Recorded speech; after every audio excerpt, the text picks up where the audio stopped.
দর্শক, পাঠক, সকাল সন্ধ্যার রোজকার আয়োজন কি খবরে আপনাকে স্বাগত। বার্তা কক্ষ থেকে আজ সন্ধ্যায় আপনার সঙ্গে আছি সিরাজুম মুনিরা।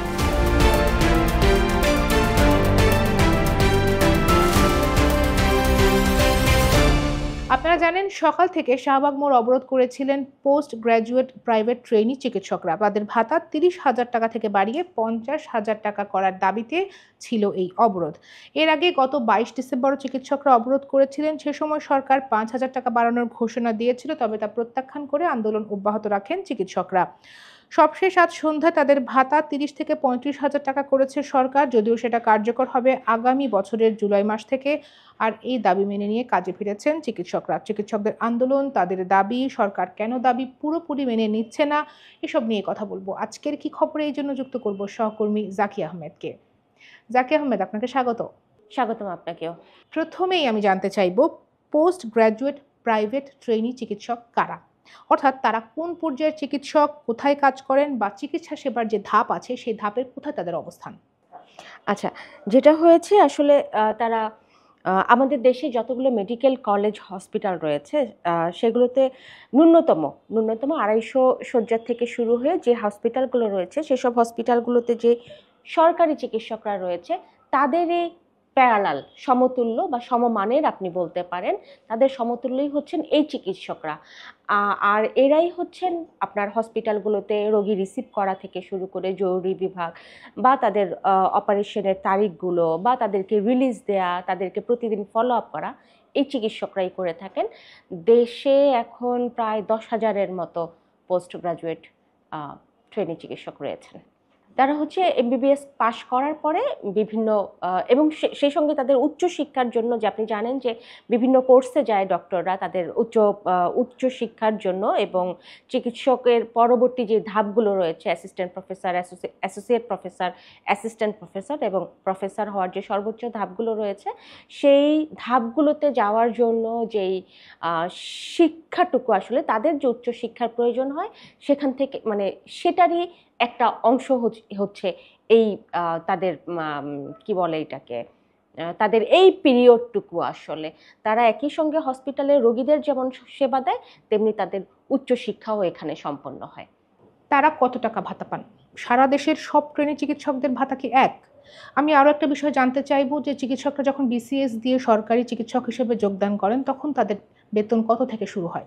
আচ্ছা, সারা দেশে পোস্ট গ্রাজুয়েট যারা চিকিৎসক রয়েছেন তাদের ভাতাটা আসলে একই, মানে সব পোস্ট গ্রাজুয়েট চিকিৎসকরাই একই ভাতা পান।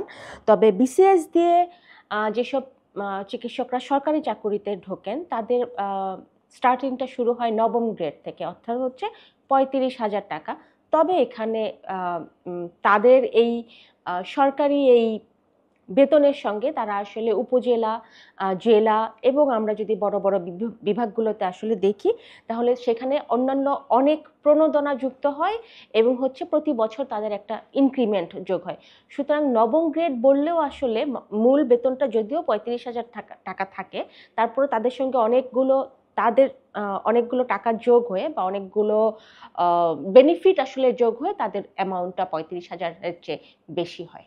এই যে ভাতা বাড়ানোর জন্য কেন বারবার চিকিৎসকদের পথে নামতে হচ্ছে? সরকার কেন তাদের পুরোপুরি দাবি মেনে নিচ্ছে না, বা যথাযথ পদক্ষেপ নিচ্ছে না, বা নিতে দেরি করছে?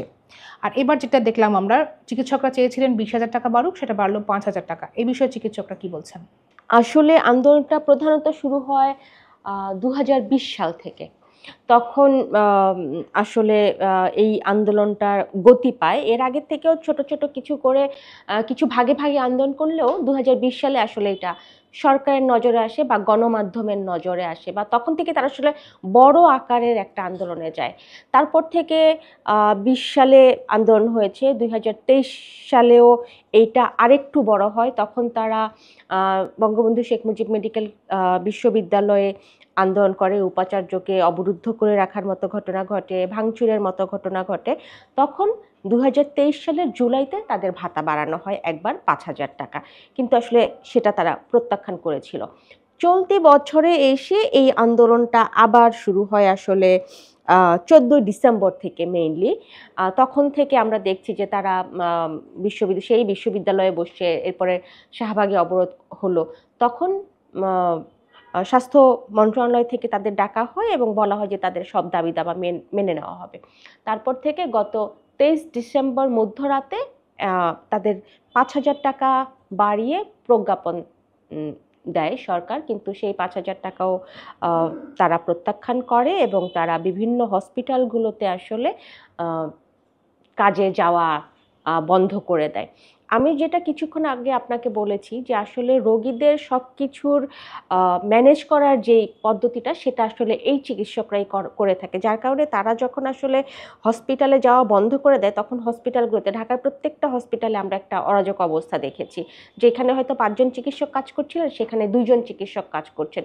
এতে রোগীদের ভীষণভাবে ভোগান্তি পোহাতে হয়েছে ওই কয়টা দিন। এবং তারপরে হচ্ছে আজকে তারা পূর্ব নির্ধারিত কর্মসূচি অনুসারে আজ তারা শাহবাগে বসে এবং আমরা যেটা জানতে পেরেছি যে প্রধান উপদেষ্টার বিশেষ সহকারী হিসেবে যিনি এখন আছেন তিনি বঙ্গবন্ধু শেখ মুজিব মেডিকেল বিশ্ববিদ্যালয়ের প্রাক্তন উপাচার্য অধ্যাপক ডক্টর সাইদুর রহমান, তার বাসায় আসলে বৈঠক হয়েছে আন্দোলনকারী চিকিৎসকদের পক্ষ থেকে এবং সরকারের পক্ষ থেকে। সেখানে এই চিকিৎসকদের ভাতা 35,000 টাকা করা হয়েছে, কিন্তু সরকার বলেছে যে সেটা কার্যকর হবে জুলাই থেকে, আর জানুয়ারি থেকে কার্যকর হবে 30,000 টাকা করে।